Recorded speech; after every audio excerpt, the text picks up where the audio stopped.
and I think to myself, what a wonderful world.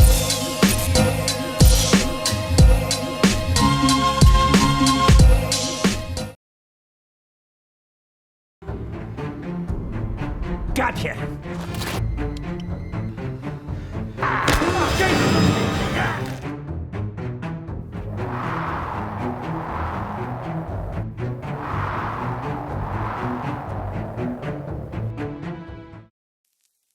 Halo semuanya, selamat datang kembali di Story Film. Kita lanjut ke season 2 episode kedua. Terakhir, Devon, Jack, dan Lexi mendapat pembinaan dan dipindahkan ke sekolah Incarnate Lord. Sekolah yang bisa dibilang memang khusus untuk para anak-anak bangor.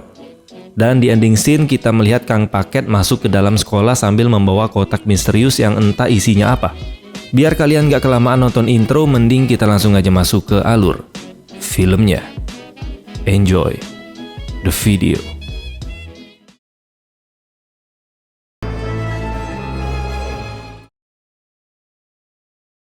Di awal film kita langsung diperlihatkan dengan Tiffany yang baru terbangun dari mimpi kopetnya. Pas ngeliat tangannya berlumuran darah, dia lumayan kaget. Lalu dia tambah dibuat syok pas ngeliat di sebelah tempat dia tidur ternyata ada kepala boneka Tiffany yang sudah copot. Lalu scene berganti dengan Tiffany yang sedang mengantar makanan ke sebuah kamar. Yang ternyata di kamar itu tempat dia meletakkan Nika. Kalian yang sudah nonton pasti tahu kenapa kaki dan tangan Nika sudah menghilang. Pada saat itu sepertinya Nika sudah tidak lagi dikuasai rohnya Charles Lee Ray. Biarpun Tiffany memotong tangan dan kakinya, tapi dia tetap merawat Nika dengan baik. Dan ternyata tujuannya memotong anggota tubuh Nika, agar Chucky tidak lagi bisa menguasai tubuhnya. Lalu tiba-tiba Tiffany melukai telapak tangannya dan diarahkan ke tubuh Nika. Seketika Nika jadi oleng dan kembali kerasukan rohnya Chucky. Rupanya Tiffany memanggil Chucky untuk mempertanyakan kenapa dia memenggal kepala boneka Tiffany. Dan diketahui Chucky melakukan itu untuk misi balas dendam, karena sebelumnya Tiffany juga pernah memenggal kepalanya. Dan dia mengancam bahwa Tiffany dan para bocah alias rombongan Jack akan tewas di tangannya. Kemudian scene beralih ke sekolah Incarnate Lord. Terlihat Suster Ruth mengantar ketiga bocah tersebut ke sebuah ruangan. Dan kebetulan di sana si pastor lagi khotbah keagamaan. Sin, choice. Confession is a choice. Let us offer each other the sign. Setelah mereka selesai beribadah, ada seorang murid bernama Nadine yang langsung mengajak mereka berkenalan. Di sana Lexi juga melihat keberadaan Trevor, pria yang sebelumnya pernah dia bicarakan. Biarpun di sana Trevor menjadi anak altar, namun Lexi meyakinkan Devon jika Trevor itu anak yang jahat, tapi dia sangat pintar. Lalu mereka bertiga dibawa ke sebuah ruangan, dan tentu saja di sana mereka tidak boleh memakai handphone. Mereka juga diberikan seragam yang membuat Lexi tidak nyaman, karena ya kalian tahu sendirilah, si Lexi ini sukanya pakaian ketat. Di sana mereka juga bertemu dengan Pastor Bryce, kepala sekolah di Incarnate School. Boss, Mr. and Mr. Wheeler. Setelah sedikit perkenalan, Pastor Bryce langsung mengantar anak-anak tersebut ke kamar mereka masing-masing. Kemudian Suster Ruth memberitahu Suster Elizabeth jika pagi ini mereka menerima sumbangan untuk acara amal perayaan malam Natal di sana. Namun paket itu tidak tertulis pengirimnya dari siapa. Dan pas dibuka, ternyata benar dugaan kita di awal. Box tersebut isinya boneka good guy yang sangat mencurigakan. What? Don't you see it? Ternyata di sana Lexi sekamar dengan Nadine, murid yang tadi ngajak mereka berkenalan. Sementara itu asrama putra berada di lantai 3, dan pastor mengingatkan jika pria dan wanita tidak boleh berbaur di sini. Tentu aja Devon tidak masalah dong dengan hal itu, karena dia kan lebih suka batang. Jack pun meminta ke Devon agar hubungan mereka harus lebih dikurangi. Takutnya kalau orang lain tahu jika mereka hombre, mereka bisa saja mendapat hukuman. Namun si Devon tidak mau. Jack berkata hal itu harus tetap dilakukan, karena kalau kehombrean mereka ketahuan, maka mereka bisa saja dimasukkan ke penjara remaja. Sesampainya di kamar, Devon terlihat sangat senang karena ternyata dia dan Jack bisa sekamar. Setelah itu, pastor keluar dari kamar dan mengingatkan jika mereka tidak boleh terlambat, karena kelas akan dimulai dalam 10 menit lagi. Sementara itu kita melihat Lexi bersama Nadine turun ke bawah. Dan pas dia ngelihat Trevor, dia pun langsung memberanikan diri untuk menegurnya. Lexi mencoba bersikap arogan dan sedikit menghina Trevor. Namun tanpa diduga, Trevor yang dulu bukanlah Trevor yang sekarang. Dia malah meminta maaf ke Lexi atas perlakuan buruk yang dulu pernah dia buat ke Lexi. Mendengar hal tersebut tentu saja Lexi kaget. Tapi dia masih belum yakin jika Trevor benar-benar tobat dan berubah jadi lebih baik. Dan ternyata berita tentang pembunuhan besar yang dilakukan Chucky di season 1 sudah terdengar sampai ke sekolah tersebut. Tapi yang mereka ketahui pelakunya adalah mantan si Lexi. Karena jelas semua orang tidak akan ada yang percaya jika pelakunya sebuah boneka. Hieronymus Bosch in his typical surrealist mode depicts the 7 deadly sins, starting with wrath at the bottom. Death, judgment. Because then I'm really in trouble. 3. Sementara itu di ruangannya Suster Elizabeth dikejutkan oleh boneka Good Guy yang tiba-tiba terjatuh sendiri. Dia pun mengambil boneka itu dan meletakkannya kembali. Ketika dia sudah duduk di kursi, bonekanya malah jatuh lagi. Nah, dari sini kita bisa curiga kalau boneka tersebut ada roh Chucky di dalamnya. Namun Suster Elizabeth tidak memperdulikan boneka tersebut. Dan tiba-tiba You made my day. Wait. Oh my God, a pray. Suster Elizabeth tewas karena kena serangan jantung. Seketika situasi jadi chaos dan ketiga bocah tersebut jadi panik. Apalagi ketika mereka melihat keberadaan boneka Chucky. Mereka sangat yakin semua ini ulah dari boneka laknat tersebut.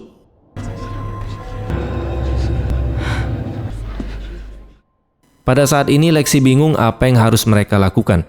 Dia pun berniat mengajak mereka kabur dari sana. Apalagi sepertinya penjagaan di sini tidak terlalu ketat. Namun Devon berkata mereka sudah tidak ada lagi tempat tujuan lain. Jadi lebih baik mereka tetap di sana dan memberanikan diri untuk menghadapi Chucky. Lalu tiba-tiba Pastor Bryce menghampiri mereka. Dan ternyata si pastor ini sudah tahu tentang masalah kelam mereka bertiga dengan boneka Chucky. Dia menyampaikan jika Chucky hanyalah sebuah boneka. Dan jangan sampai mereka berpikir jika semua ini ulah dari boneka tersebut. Si pastor pun menyuruh mereka untuk pergi ke ruang belajar daripada di sana bengong gak jelas. You do realize that that's not you. Of course. Oh my God. Sementara di tempat lain, Tiffany kedatangan seorang tamu ke rumahnya. Awalnya dia menganggap itu cuma fans biasa. Namun ternyata selain fans, pria itu juga merupakan detektif yang bernama Gavin. Tujuannya datang ke sana untuk mencari informasi orang hilang. Dan ternyata orang yang dicari itu adalah Nika Pierce. Tentu si Tiffany langsung panik. Dia berkata pernah bertemu dengan Nika saat mengunjungi rumah sakit jiwa. Nah, kemudian si detektif menyampaikan, tak lama setelah dari Tiffany mengunjungi rumah sakit tersebut, Nika langsung membunuh beberapa orang lalu dia kabur dari sana. Di sini ekspresi Tiffany tidak bisa ditutupi. Dia terlihat sangat gugup dan panik, lalu segera menutup pintu rumahnya. Kemudian scene berpindah ke ruang belajar. Jake meminta izin ke pastor ingin pergi ke toilet. Namun si pastor memberinya waktu hanya 5 menit. Sementara Devon dan Lexi yang ingin ikut ke toilet tentu tidak diperbolehkan. Dan mereka boleh ke toilet secara bergantian. Ternyata Jake tidak pergi ke toilet. Dia diam-diam menyelinap masuk ke ruangan Suster Elizabeth untuk mencari Chucky. Namun ketika dia berhasil menemukan boneka tersebut, tiba-tiba Really, Mr. Wheeler? Pastor Bryce langsung menceramahi Jake agar dia kembali ke jalan yang benar. Lalu dia memberikan Alkitab kepada Jake dan meminta Jake merenung sambil mencari ayat yang cocok untuk menggambarkan kepribadiannya. Kemudian si pastor itu mengunci Jake di ruangan tersebut bersama si boneka laknat. Saat si pastor balik ke ruangan belajar, Devon langsung bertanya tentang keberadaan Jake. Namun si pastor tidak memberitahu. Dia hanya berkata jika Jake berada di tempat yang semestinya. Sementara itu di ruangan Suster Elizabeth, Jake meminta Chucky berbicara. Dan dia bertanya ada berapa boneka yang selamat pada kecelakaan truk malam itu. Dan inilah yang terjadi. Gotcha. Tidak lama kemudian Pastor Bryce kembali. Dan dia bertanya tentang keberadaan boneka Chucky. Jake hanya menjawab tidak tahu. Lalu dia menyuruh Jake membuka Alkitab dan membaca salah satu ayat tentang kebohongan. are from your father, the devil, and you choose to do your father's desires. Kemudian si pastor kembali bertanya tentang boneka tersebut. Tapi lagi-lagi Jack menjawab jika dia tidak tahu. Setelah keluar dari ruangan itu, Jack memberitahu ke Devon dan Lexi jika Chucky berhasil kabur.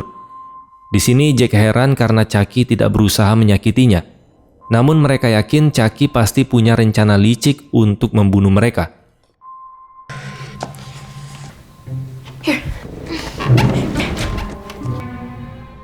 Malam harinya ketika di kamar, Lexi tidak sadar jika ternyata Chucky sudah berada di sana. Sementara Lexi lagi sibuk ngeracik obat, diam-diam Chucky mengambil foto Lexi yang lagi sibuk dengan kelakuan haramnya. Lalu ketika Chucky berusaha keluar, tiba-tiba mereka malah saling kaget. Chucky buru-buru kabur dari sana. Sedangkan Suster Ruth dan penghuni kamar lain langsung keluar dari kamar karena mendengar teriakan dari mereka. Lexi berusaha menenangkan Nadine yang masih syok setelah melihat Chucky. Lexi pun meminta Nadine untuk tidak mengatakan apapun. Bertepatan dengan itu, Suster Ruth langsung bertanya, apa yang sedang terjadi dan kenapa mereka berteriak. Tidak lama dari itu, Pastor Bryce juga datang ke sana. Dengan gugup, Lexi menjelaskan jika dia hanya takut dengan kamar mandi. Tanpa mereka semua sadari, kamar mandi merupakan kode yang diberikan Lexi ke Devon dan Jack, yang memberitahu jika tadi dia melihat Chucky masuk ke kamar mandi. Dengan cepat, Jack dan Devon langsung pergi ke kamar mandi untuk mencari boneka Kopet tersebut.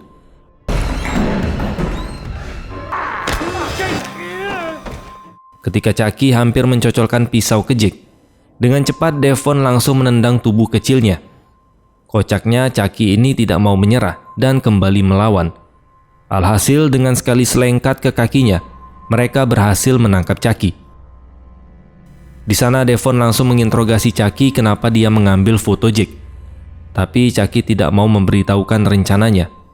Karena sudah muak, Devon berniat ingin mencocolnya. Saat itu juga Jack langsung menahan Devon dan berkata jika dia sudah tahu apa rencana Chucky yang sebenarnya. Keesokan harinya, Lexi bersama Nadine menemui Jack dan Devon. Mereka langsung bertanya tentang si Chucky. Jack pun langsung mengajak Lexi ke kamarnya. Dan ternyata Chucky sudah mereka ikat di kursi, dengan mulut tersumpal. Jack menjelaskan jika Chucky yang satu ini sejak tiba di sekolah, dia sudah bertingkah aneh. Dia tidak ada niat sekalipun membunuh mereka, dan hanya sibuk memotret mereka semua. Mereka menduga jika Chucky yang ini hanya bertugas sebagai mata-mata, dan dia bukanlah Chucky pembunuh. Dia bertugas mengumpulkan informasi untuk seseorang, dan misi mereka sekarang adalah mencari tahu siapa orangnya. Setelah itu kita dibawa ke rumah Tiffany. Di sana Tiffany terlihat senang karena mendengar bel rumahnya berbunyi. Dia ini memang sedang menunggu tamu spesial yang akan datang. Lalu dia pun membawa Nika ke kamarnya.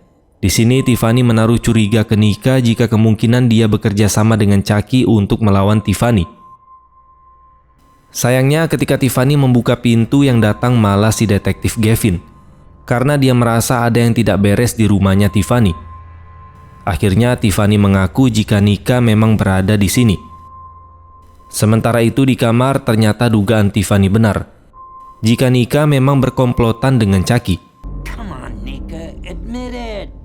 Like leprosy, what's coming to her. We do have something. Di sisi lain, ketika si detektif mengecek rumah Tiffany, lalu tiba-tiba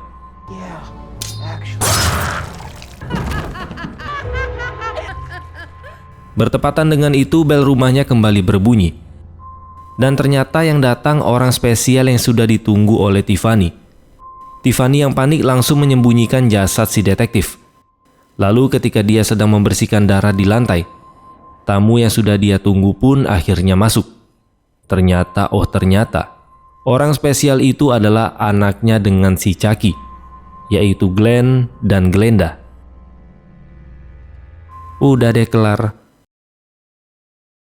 Kita akan lanjut ke episode yang berikutnya. Terima kasih sudah menonton dan sampai jumpa di next video. No, please, please.